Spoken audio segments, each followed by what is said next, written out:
बिस्मिल्लाहिर्रहमानिर्रहीम। अस्सलाम वालेकुम डियर स्टूडेंट्स। आज हम अपना फर्स्ट चैप्टर स्टार्ट करते हैं कंप्यूटर का, जिसमें हम कंप्यूटर फंडामेंटल्स यानी कि इसके मुतालिक बुनियादी जो टर्म्स हैं और इसमें जो आम तौर पे इस्तेमाल होने वाली डिवाइसेस हैं उनको थोड़ा सा हम डिस्कस करेंगे ब्रीफली। सबसे पहले कंप्यूटर की डेफिनेशन हम देखते हैं कि कंप्यूटर एक्चुअली चीज़ क्या है। Computer is an electronic machine that can accept, store and then process data to generate information।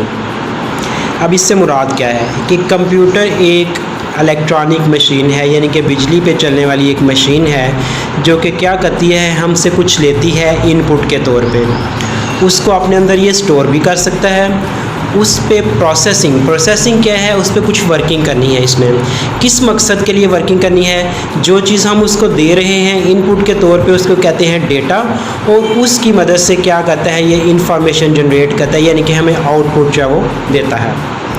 It helps to solve the problems in less amount of time, यानी कि ये इसकी दूसरी क्वालिटी आ गई कि ये क्या करता है, थोड़े वक्त में बहुत ज़्यादा काम करता है, यानी कि एक इंसान की निस्बत इसकी स्पीड बहुत ज़्यादा है किसी भी काम को करने के लिए। इसकी मदद से हम क्या कर सकते हैं, इसकी मदद से हम मुख्तलिफ़ किस्म की स्टोरीज़ को रीड कर सकते हैं, हम लेटर्स लिख सकते हैं, एप्लीकेशंस लिख सकते हैं, अपनी मुख्तलिफ़ किस्म की डॉक्यूमेंट्स बना सकते हैं, अपनी ड्राइंग्स बना सकते हैं, इसके ऊपर गेम्स वगैरह खेल सकते हैं। ये सारे इसके बुनियादी जो हैं वो इसके फंडामेंटल्स में आ जाते हैं कि हम ये हमारा कंप्यूटर जो है वो क्या कुछ कर सकता है। इसके चार मेन पार्ट्स हैं जी। मॉनिटर है, सिस्टम यूनिट है, कीबोर्ड है और माउस है। इसके अलावा और भी बहुत सारी डिवाइसेस होती हैं जो कि हम अपने कंप्यूटर के साथ अटैच कर सकते हैं, जिसमें हमारे पास प्रिंटर्स भी होते हैं, स्पीकर्स भी होते हैं, माइक्रोफोन्स भी होते हैं, प्लॉटर्स भी होते हैं, और भी बहुत सारी डिवाइसेस होती हैं, ठीक है, जो कि हम अपने कंप्यूटर के साथ अटैच कर सकते हैं। लेकिन बुनियादी एक कंप्यूटर को चलाने के लिए हमें यही डिवाइसेस जो हैं वो रिक्वायर्ड होती हैं। यानी जो एक डायग्राम की शक्ल में इन पार्ट्स को वाज़े भी किया गया है कि कंप्यूटर के पार्ट्स क्या हैं जी। मॉनिटर है, सिस्टम यूनिट है, कीबोर्ड है और माउस है। हाँ जी, सबसे पहला पार्ट हम इसमें देखते हैं वो क्या है जी, मॉनिटर। मॉनिटर क्या है, it looks like a television screen, एक टीवी की तरह का होता है, जैसे कि पिक्चर में आपको नज़र भी आ रहा है। इसका मकसद क्या है, जो कुछ भी हम स्क्रीन पे देखना चाहते हैं, जो हम लिखते हैं वो भी इस पे स्क्रीन पे हमें नज़र आ रहा होता है, और जो चीज़ हमें आउटपुट के तौर पे कंप्यूटर ने देनी होती है वो भी स्क्रीन के ऊपर हमें नज़र आ रहा होता है। कहता है you can see alphabets, words, cartoons, pictures and numbers on A monitor. It is an output device. Output device कौन सी डिवाइस होती है, जो हमें कुछ देती है रिज़ल्ट के तौर पे। इनपुट डिवाइसेस वो डिवाइसेस होती है जिनकी मदद से हम कंप्यूटर को कुछ देते हैं, जबकि आउटपुट डिवाइसेस वो डिवाइसेस होती हैं जिनकी मदद से कंप्यूटर हमें रिज़ल्ट के तौर पे कुछ देता है। Monitor is also known as visual display unit, video भी इसके कहते हैं। दो तरह के होते हैं जी, CRT मॉनिटर्स होते हैं और LCD। CRT कौन से होते हैं, कैथोड रे ट्यूब, ये बहुत पुराने मॉनिटर्स होते थे जो कि बहुत हैवी, एक पुराने टेलीविज़न की तरह के जो है मॉनिटर्स होते थे, पहले यूज़ होते थे। अब इनका यूज़ ख़त्म हो चुका है, उनको CRT मॉनिटर्स जो है वो कहा जाता था। अब जो मॉनिटर्स यूज़ होते हैं वो LCD हैं, जो कि बुक के ऊपर पिक्चर में भी आपको बड़ी आसानी के साथ नज़र आ जाता है। सामने जो बना हुआ है ये वाली चीज़ जो है, ये ये LCD मॉनिटर, इसको कहते हैं लिक्विड क्रिस्टल डिस्प्ले। ये पहला यूनिट हो गया। इसके बाद दूसरा पार्ट है जिसका सिस्टम यूनिट। सिस्टम यूनिट क्या है जी, कहते हैं system unit has CPU mean central processing unit encased unit, यानी कि ये इसके अंदर बंद होता है, एक डिब्बा सा होता है मॉनिटर के साथ, जिसके अंदर हमारा सारे का सारा सिस्टम जो होता है वो बंद होता है। It is the main part of computer system and controls all the functions and working. ये इसमें तीन हिस्से होते हैं मेन इसके। अरिथमेटिक लॉजिक यूनिट होता है जिसको शॉर्ट करके हम ALU कहते हैं, कंट्रोल यूनिट इसको शॉर्टली CU पढ़ा जाता है, और मेमोरी यूनिट MU पढ़ा जाता है। ये नीचे एक डायग्राम में भी इसको वाज़ेह किया गया, इसके पार्ट्स को, ALU, CU और MU। अब ALU जो है ये काम क्या करता है, कहता है it performs all arithmetic calculations and logic operations.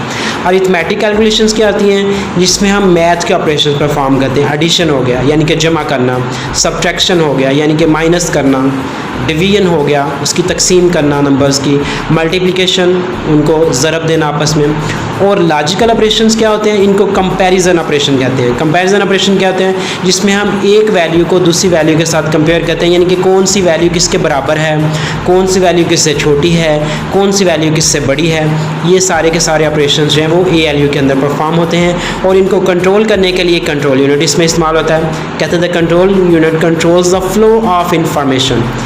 ये क्या कहता है, इंफॉर्मेशन का जो फ्लो होता है, उसकी जो मूवमेंट होती है एक पार्ट से दूसरे पार्ट में, उसको इसने कंट्रोल करना होता है मुख्तलिफ पार्ट्स के दरमियान में। और मेमोरी यूनिट जो होता है उसमें क्या होता है, इसमें उसको डेटा को स्टोर किया जाता है। नाम से पता चल रहा है मेमोरी वो चीज़ होती है जिसमें चीज़ों को सेव किया जाता है। इसके भी दो तरह की होती हैं जी मेमोरीज़। एक जो होती है वो रैम होती है, हाँ जी, एक रैम मेमोरी होती है और दूसरी रोम होती है। रैम जो होती है इसको टेम्परेरी मेमोरी भी कहते हैं। इसमें टेम्परेरी मीन के आर्जी तौर पे इसमें डेटा जो है वो सेव होता है कि जब तक हम प्रोग्राम यूज़ कर रहे होते हैं या जब तक हमारा कंप्यूटर ऑन होता है उस वक्त तक इसमें सारे का सारा डेटा जो है वो सेव रहता है। जैसे ही हम प्रोग्राम को क्लोज़ करते हैं उससे रिलेटेड सारे का सारे डेटा मेमोरी से रैम से वॉश हो जाता है, या कंप्यूटर को बंद करते हैं तो अभी डेटा जो है वो ख़त्म हो जाता है इसमें से।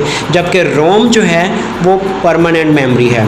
RAM stands for random access memory and ROM stands for read only memory। इसके बाद हमारे पास कीबोर्ड आ जाता है जी। Keyboard is an input device. जैसे कि पहले बताया कि इनपुट डिवाइसेस वो होती हैं जिनकी मदद से हम कंप्यूटर को कुछ देते हैं। इसकी मदद से कीबोर्ड की ये शेप नीचे आपको नज़र आ रही है, कॉमनली जो सारे कंप्यूटर के साथ अटैच होती है, जिसमें मुख्तलिफ़ किस्म की के बटन्स बने होते हैं। इन बटन्स को हम क्या कहते हैं, कीज़ का नाम दिया जाता है। और ये एक टेबल की मदद से ये कीज़ जो है उनको क्लासीफाई किया गया है। इसमें अल्फ़ाबेट कीज़ भी होती हैं, यानी कि ABC, जिनके ऊपर ABC लिखी होती है। नंबर कीज़ होती हैं जिनके ऊपर नंबर्स लिखे होते हैं 0 से 9 तक। पंक्चुएशन कीज़ होती हैं जिसमें कामास वगैरह, सेमीकोलन्स वगैरह इस तरह की चीज़ें आ जाती हैं। फंक्शन कीज़ होती हैं, कीबोर्ड के ऊपर टॉप पे ये लगी होती हैं, F1 से लेके F12 तक। एरो कीज़ होती हैं जिनकी मदद से हमने पॉइंटर को मूव करना होता है ऊपर नीचे लेफ़्ट राइट। सिंबल कीज़ होती हैं जिसके ऊपर स्पेशल सिंबल्स हैं, जिसमें पैरेंथेसिस हैं, डॉलर साइंस वगैरह हैं, @ परसेंटेज वगैरह वगैरह। इसके अलावा कुछ स्पेशल पर्पज़ कीज़ होती हैं जैसे शिफ्ट है, कंट्रोल है, ऑल्ट है और डिलीट की है। इन तमाम कीज़ के अलावा कुछ एडिशनल कीज़ भी होती हैं जैसे कि caps lock. Caps mean capital, यानी कि जब हम कीबोर्ड की मदद से टाइप करते हैं तो वैसे स्मॉल ABC में टाइपिंग होती है, लेकिन जब कैप्स लॉक की जो है ये ऑन होती है, इसकी बाकायदा कीबोर्ड के ऊपर लाइट बनी होती है। जब वो लाइट ऑन होती है तो जो कुछ भी हम कीबोर्ड की मदद से टाइप करेंगे वो कैपिटल ABC, यानी कि जिसको हम अपर केस भी कहते हैं, उसमें सारे का सारा लिखा जाएगा। मिसाल के तौर पे अगर हम वैसे टाइप करते हैं ये वर्ड MEMORY, तो ये इस तरह से स्मॉल ABC में लिखा जाएगा। और जब कैप्स लॉक ऑन करके यही कीज़ हम प्रेस करेंगे तो इस तरह से कैपिटल लेटर्स में MEMORY मेमोरी है वो ये लिखा जाएगा। इसके अलावा शिफ्ट की होती है, इसके अलावा शिफ्ट की होती है, दो होती हैं जिसमें कहते हैं there are 2 shift keys on keyboard, one is on the left side of the keyboard and the other is on the right side of the keyboard. ये किस मकसद के लिए हम यूज़ करते हैं कि कीबोर्ड के ऊपर आप देखते हैं कि बाज़ का इस तरह एक की के ऊपर 2-2 चीज़ें लिखी होती हैं। अगर हम वैसे इस की को प्रेस करें, मिसाल के तौर पे ये 2 लिखा हुआ है तो ये क्या करेगा, ये 2 टाइप करेगा स्क्रीन पे। लेकिन अगर शिफ्ट की के साथ इसी की को प्रेस करेंगे तो इसके ऊपर जो सिंबल लिखी हुई है @ ये टाइप होगी, यानी कि हर की के ऊपर आमतौर पे 2-2 सिंबल्स होती हैं। वैसे अगर हम टाइप करें तो नीचे वाली सिंबल जो है वो लिखी जाएगी, और अगर शिफ्ट की प्रेस करने के साथ वो की प्रेस करें तो जो कुछ ऊपर लिखा हुआ है वो लिखा जाएगा। इसके अलावा जी एक और कीबोर्ड के ऊपर काफ़ी बड़ी सी की नीचे बॉटम पे कीबोर्ड के नज़र आ रही होती है हमें, जिसको हम स्पेस बार की कहते हैं। ये सबसे लंबी होती है। The longest key you see on the keyboard is space bar key. ये किस मकसद के लिए यूज़ होती है, टाइपिंग के दौरान जब हम वर्ड्स के बीच में स्पेस देना चाहते हैं, खाली जगह देना चाहते हैं, तो उसके लिए हम स्पेस बार को प्रेस करेंगे। जितनी दफ़ा स्पेस बार को प्रेस करेंगे उतनी ही खाली जगह बीच में जो है वो आ जाएंगी। इसके अलावा कर्सर कंट्रोल कीज़ हैं जी, ये एरो कीज़ की शक्ल में हमारे पास मौजूद मौजूद होती हैं। कहता the arrow keys given on the keyboard are called cursor control key. Cursor क्या चीज़ होती है? वो पॉइंटर होता है जो स्क्रीन पे, जिसकी मदद से हम टाइपिंग करते हैं। जिस जगह पे पॉइंटर एग्जिस्ट कर रहा होता है उसी जगह पे जो है वो टाइप होते हैं वर्ड्स, उसको ऊपर नीचे दाएं बाएं मूव करने के लिए हम जो है वो यूज़ करते हैं। ये 4 हमारे पास होती हैं, up down left and right, यानी कि वही ऊपर नीचे दाएं और बाएं यूज़ करने के लिए हम इनको मूव करने के लिए हम यूज़ करते हैं। इसके अलावा जो हमारे पास एंटर की यूज़ होती है, is use to get the next line और टू स्टार्ट न्यू पैराग्राफ, यानी कि टाइपिंग करने के दौरान जब हम नई लाइन पे जाना चाहते हैं या नया पैराग्राफ स्टार्ट करना चाहते हैं तो हम एंटर की प्रेस करते हैं। ये भी कीबोर्ड के ऊपर 2 जगह पे अवेलेबल होती है, एक हिस्सा की ये बड़े से साइज़ की होती है और एक राइट साइड पे जहाँ पे हमारा न्यूमेरिक की पैड होता है वहाँ पे भी एंटर की होती है। दोनों का जी सेम काम है इसमें। इसके अलावा डिलीट की है, delete key is use to erase your mistakes, यानी कि अगर हम कुछ गलत टाइप कर देते हैं तो उसको डिलीट करने के लिए डिलीट की जो है वो यूज़ होती है। बैक स्पेस की भी इसी मकसद के लिए यूज़ होती है। बैक स्पेस की क्या करती है? ये कर्सर की लेफ़्ट साइड पर जो चीज़ होती है उसको रिमूव करने के लिए यूज़ होती है, जबकि ये जो डिलीट की है ये कर्सर की राइट साइड पर जो चीज़ होती है उसको रिमूव करने के लिए यूज़ होती है। दोनों का काम जो है वो सेम है। फॉर एग्ज़ाम्पल जी, यहाँ आगे एग्जाम्पल लिखी है कि हम कुछ टाइपिंग कर रहे हैं। Suppose my name is Hamza, ये हमने टाइप करना था, गलती से हमने इस तरह से लिख दिया माई नेम इज़ हमज़ाज, आगे अपॉस्ट्रोफी एस आगे एक्स्ट्रा लिख दिया हमने। तो इसको इरेज करने के लिए हमारा कर्सर इस वक्त यहाँ पे जिधर से ये पेंसिल के साथ पॉइंट आउट किया जा रहा है यहाँ पे सपोज कर्सर एग्जिस्ट कर रहा है। तो इसको हम रिमूव करने के लिए क्या करेंगे? बैक स्पेस की प्रेस करेंगे 2 दफ़ा। तो एक दफ़ा प्रेस करने से एस रिमूव हो जाएगा, दूसरी दफ़ा प्रेस करने से ये वाला कामा रिमूव हो जाएगा। और अगर हमारा कर्सर यहाँ पे ब्लिंक कर रहा है ए के आगे तो फिर हम क्या करेंगे? क्योंकि अब ये कर्सर के राइट साइड पे चीज़ें आ रही है इसलिए अब बैक स्पेस प्रेस करने के बजाय हम डिलीट की प्रेस करेंगे तो 2 दफ़ा, तो पहले कामा इरेज होगा और फिर एस जो है वो इरेज हो जाएगा। इसके अलावा जो डिवाइस हमारे कंप्यूटर के साथ यूज़ हो रही है वो है जी mouse. It is also a pointing device. Pointing device किसको कहते हैं जी? वो तमाम डिवाइसेस जो स्क्रीन के ऊपर पॉइंटर की जो मूवमेंट होती है, पॉइंटर जो एरो की शक्ल में आमतौर पे हमारे मॉनिटर स्क्रीन पे नज़र आ रहा होता है, उसको मूव करने के लिए जो डिवाइसेस यूज़ होती हैं उनको पॉइंटिंग डिवाइसेस जो है वो कहा जाता है। इसमें सबसे ज़्यादा यूज़ होने वाली डिवाइस माउस है। A long wire connect mouse to the system unit, ये एक वायर के ज़रिए हमारे सिस्टम यूनिट के बैक पे अटैच होता है। ये वायर्ड भी होते हैं और वायरलेस भी होते हैं, दोनों तरह के जो है मार्केट में अवेलेबल हैं। इसके ऊपर आमतौर पे 2 या 3 बटन्स बने होते हैं जिनकी मदद से हम मुख्तलिफ ऑपरेशन परफॉर्म करते हैं, जिस चीज़ को हम क्या कहते हैं? क्लिकिंग कहते हैं। Clicking, when you click the left mouse button once and release then it is left click, and when you click right mouse button it is called right click. जब हम लेफ़्ट बटन जो है वो click करते हैं तो किसी भी चीज़ के ऊपर, तो उससे क्या होता है? एक छोटा सा मेन्यू ओपन हो जाता है जिसको शॉर्टकट मेन्यू कहते हैं। आमतौर पे लेफ़्ट माउस का बटन जो है वो ये शॉर्टकट जो है वो मेन्यू ओपन करने के लिए यूज़ होता है। और राइट बटन जो है ये जब हम एक दफ़ा प्रेस करते हैं तो उससे क्या होता है? किसी भी चीज़ को हम सेलेक्ट करते हैं, और जब 2 दफ़ा तेज़ी के साथ हम इसको प्रेस और रिलीज़ करते हैं तो उससे क्या होता है? वो चीज़ जो है वो ओपन हो जाती है। ठीक है। इसके अलावा थर्ड ऑपरेशन की मदद से परफॉर्म किया जा सकता है drag and drop. Drag and drop का मतलब क्या है कि जब हम किसी चीज़ के ऊपर माउस का जो है वो बटन क्लिक करके उसको माउस को थोड़ा सा मूव करेंगे अपनी जगह से किसी भी डायरेक्शन में, और बटन को प्रेस किए रखते हुए ड्रैग करेंगे और दूसरी जगह पे जाकर रिलीज़ करेंगे तो वो चीज़ एक जगह से मूव होके दूसरी जगह पे चली जाएगी। इसको क्या कहते हैं? Drag and drop operation of mouse button. In devices के अलावा मज़ीद कुछ डिवाइसेस जो हैं वो भी हम अपने कंप्यूटर के साथ अटैच कर सकते हैं, जिसमें कॉमन यूज़ होने वाली एक प्रिंटर आपको नज़र आ रहा है। ये भी एक आउटपुट डिवाइस है, लेकिन इसकी वजह से हम क्या करते हैं? हार्ड कापी आउटपुट लेते हैं या पेपर पे प्रिंट आउट करते हैं। सॉफ्ट कापी होती है और हार्ड कापी भी होती है। सॉफ्ट कापी वो आउटपुट होता है जो हमें मॉनिटर स्क्रीन पे जैसे कि नज़र आ रहा है, जब हम मॉनिटर ऑफ़ करते हैं तो वो ख़त्म हो जाता है। लेकिन हार्ड कापी डिवाइस को ऑफ़ करने के बाद भी हमारे पास अवेलेबल है, जो कि पेपर के ऊपर चाहे वो प्रिंट हो जाता है। तो जब भी हम कोई चीज़ पेपर के ऊपर प्रिंट करना चाहते हैं तो उसके लिए हम प्रिंटर्स जो हैं, मुख्तलिफ़ किस्म के प्रिंटर्स मार्केट में अवेलेबल हैं जो कि कंप्यूटर के साथ अटैच किए जा सकते हैं। इसके अलावा जब हमने आवाज़ का आउटपुट लेना हो, जब हम म्यूज़िक सुनना चाहते हैं, कुछ आवाज़ सुनना चाहते हैं कंप्यूटर से, तो उसके लिए हम स्पीकर्स को यूज़ करते हैं। और जब हम आवाज़ कंप्यूटर में रिकॉर्ड करना चाहते हैं, उसको इनपुट को के तौर पे देना चाहते हैं, तो उसके लिए हम माइक्रोफोन्स को यूज़ करते हैं। स्पीकर आवाज़ की आउटपुट डिवाइस है और माइक्रोफोन इनपुट डिवाइस है। इसके अलावा जो जॉयस्टिक्स वगैरह यूज़ होती हैं, ये ज़्यादातर गेम्स वगैरह खेलने के लिए, जब हम कंप्यूटर के साथ गेम्स खेलना चाहते हैं तो उसके लिए हम जॉयस्टिक वगैरह जो हैं वो कंप्यूटर के साथ अटैच कर सकते हैं। स्कैनर्स भी यूज़ होते हैं। Scanner it is use to scan pictures into the computer, यानी कि हम जब अपनी कोई तस्वीर वगैरह कंप्यूटर के अंदर सेव करना चाहते हैं तो हम स्कैनर को यूज़ करते हैं। स्कैनर के ऊपर रख के उसको कमांड दी जाती है, तो स्कैनर क्या करता है, हमारी उस तस्वीर को स्कैन करके उसकी एक तस्वीर बना के तो कंप्यूटर के अंदर जो वो सेव कर देता है। इसके अलावा लाइट पेन यूज़ होते हैं। कहते हैं it is use to select object on the screen, screen के ऊपर जो चीज़ें हमें नज़र आ रही होती हैं उनको सेलेक्ट करने के लिए हम लाइट पेन जो हैं वो भी यूज़ कर सकते हैं। ये भी एक तरह की पॉइंटिंग डिवाइस है। इसके अलावा जी कंप्यूटर्स के साथ यूपीएस कॉमनली यूज़ होते हैं, जहाँ पे पावर इश्यूज़ हमारे पास आते हैं, लाइट का इशू आता है कि बिजली बंद हो जाती है, तो हमारा काम, ज़रूरी काम जो हमने किया होता है कीमती, वो बाज़ औक़ात ज़ाया हो जाता है, हम उसको सेव नहीं कर पाते।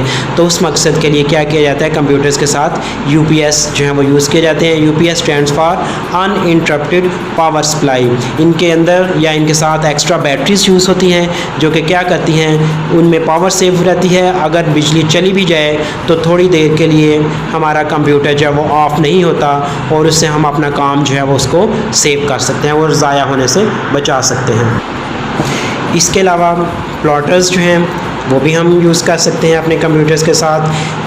प्रिंटर भी हमने पीछे देखे हैं। प्रिंटर आमतौर पे एक पेपर, छोटे पेपर पे जो प्रिंट आउट लेना हो तो उसके लिए हम प्रिंटर्स का सहारा लेते हैं। लेकिन जब हमें बहुत बड़ा साइज़ का आउटपुट लेना हो, उसका प्रिंट आउट लेना हो, तो उस मकसद के लिए हम फिर प्लॉटर्स को यूज़ करते हैं। जैसे कि इसमें लिखा है it is use for taking a large number of printouts on paper sheet. इसके बाद पेन ड्राइव आ रही है। This device is use to store a very large amount of data. Pen drive जिसको हम कॉमनली यूएसबी भी कहते हैं या यूएसबी ड्राइव भी कहते हैं या इसको फ्लैश ड्राइव भी जो है वो कहा जाता है। ये कंप्यूटर की किसी भी यूएसबी पोर्ट में लगा के तो हम अपना डेटा जो है वो परमानेंटली इसके ऊपर सेव कर सकते हैं। इसके अलावा हमारे सिस्टम में हार्ड डिस्क लगी होती हैं।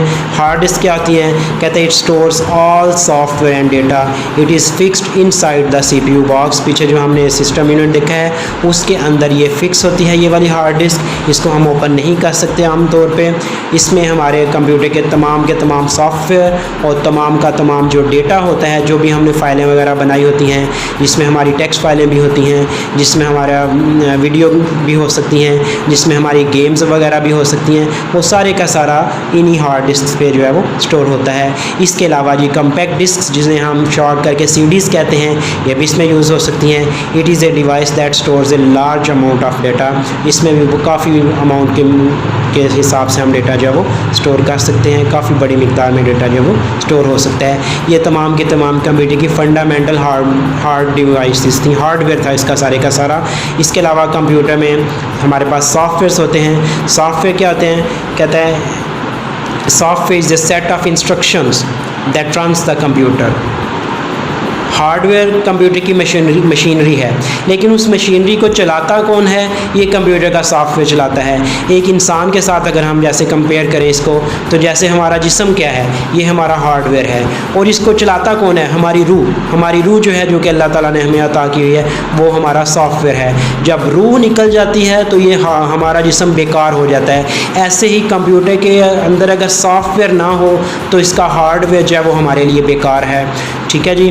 तो सॉफ्टवेयर क्या है, ये वो तमाम प्रोग्राम हैं, वो तमाम इंस्ट्रक्शंस हैं, वो तमाम हदायत हैं जो हम कंप्यूटर को देते हैं किस मकसद के लिए, उसके हार्डवेयर से मुख्तलिफ किस्म के काम लेने के लिए। बहुत सारे सॉफ्टवेयर जो हैं वो कंप्यूटर में यूज़ होते हैं, जैसे कि कॉमनली पेंट हम यूज़ करते हैं इस मकसद के लिए, माइक्रोसॉफ्ट वर्ड यूज़ करते हैं, माइक्रोसॉफ्ट एक्सेल यूज़ करते हैं, नोट पैड्स वगैरह यूज़ करते हैं, मुख्तलिफ किस्म के मीडिया प्लेयर्स वगैरह जो हैं वो यूज़ करते हैं मुख्तलिफ सॉन्ग्स वगैरह सुनने के लिए। गेम्स के सॉफ्टवेयर अवेलेबल होते हैं, ड्राइंग्स के और बहुत सारे सॉफ्टवेयर, ये तमाम के तमाम जो है ये क्या होती हैं, ये असल में सेट ऑफ इंस्ट्रक्शंस होती हैं, यानी कि कंप्यूटर को दी जाने वाली हदायत का कुछ मजमूआ होती हैं जिनकी मदद से कंप्यूटर ने हमारी तमाम हार्डवेयर डिवाइसेस को जो है वो चलाना होता है और हमारी इंस्ट्रक्शंस के मुताबिक उसको प्रोसेस करके हमें आउटपुट देना होता है। हाँ जी, यूनिट के बाद हमारी ये एक्सरसाइज आ रही है, ये कम्प्लीटली इसको सॉल्व कर दिया गया है। ये बेटा आप इसमें से देख सकते हैं, ये पार्ट जो है जिसमें आपने क्या करना है, choose the correct option and right दस इन द स्पेस प्रोवाइडेड। ठीक है, एक हमारे पास क्वेश्चन है, उसमें 3 ऑप्शन दी गई हैं, उसमें से हमने चूज़ करना है कि कौन सी ऑप्शन जो है वो करेक्ट है। जैसे फर्स्ट में जॉयस्टिक लिखा हुआ है, ऐसी बाकी सारी की सारी ये ऑप्शंस को भी सॉल्व कर दिया गया इसमें। इसके बाद फिल इन द ब्लैंक्स हैं, ये भी इसमें भी हमारे पास ऊपर ऑप्शंस दी गई हैं और नीचे 6 फिल इन द ब्लैंक्स हैं, उनमें से हमने वर्ड्स को, करेक्ट वर्ड को चूज़ करके अपनी करेक्ट जगह पे प्लेस करना है। ठीक है जी। इसके अलावा करेक्ट ऑप्शंस जो हैं वो रॉन्ग ऑप्शंस के ये क्वेश्चंस जो हैं वो आगे आ रहा है। क्वेश्चन डी है जी, इसमें हमने शॉर्ट क्वेश्चंस हैं, आंसर द फॉलोइंग क्वेश्चंस, ये 5 क्वेश्चंस लिखे हुए हैं और उसके आगे उनके आंसर्स भी दिए गए हैं तमाम क्वेश्चंस के, ये भी आप इसमें से देख सकते हैं। इसके अलावा ई पार्ट है हमारे पास, draw a computer and colour it, label its parts, ये आपने एक कंप्यूटर की डायग्राम बनानी है और उसके तमाम पार्ट्स जो इस चैप्टर में आपने स्टडी किए हैं, जिनका लेक्चर्स अभी आपने अटेंड किया है, उनको आपने लेबल करना, मतलब उनको 7 पॉइंट आउट करना, उनके नाम लिखने हैं कि कौन सा पार्ट जो है वो कौन सा है इसमें। इसके अलावा अरेंज द जम्बल्ड वर्ड्स हैं, इनको क्या करना है आपने, ये नीचे आपको वर्ड्स दिए गए हैं मुख्तलिफ किस्म में जिनके स्पेलिंग्स गलत लिखे गए हैं, इनके स्पेलिंग्स को आपने अरेंज करके करेक्ट फॉर्मेट में लिखना है, जो कि आगे ये आपको सॉल्व करके जो है वो दिखा दिए गए हैं। ठीक है बेटा, ये आपका फर्स्ट यूनिट जो है वो कंप्लीट हो गया, उसकी एक्सरसाइज भी आपको कंप्लीट सॉल्व करके दिखा दी गई है। ठीक है, take care of yourself. Okay, अल्लाह हाफिज़।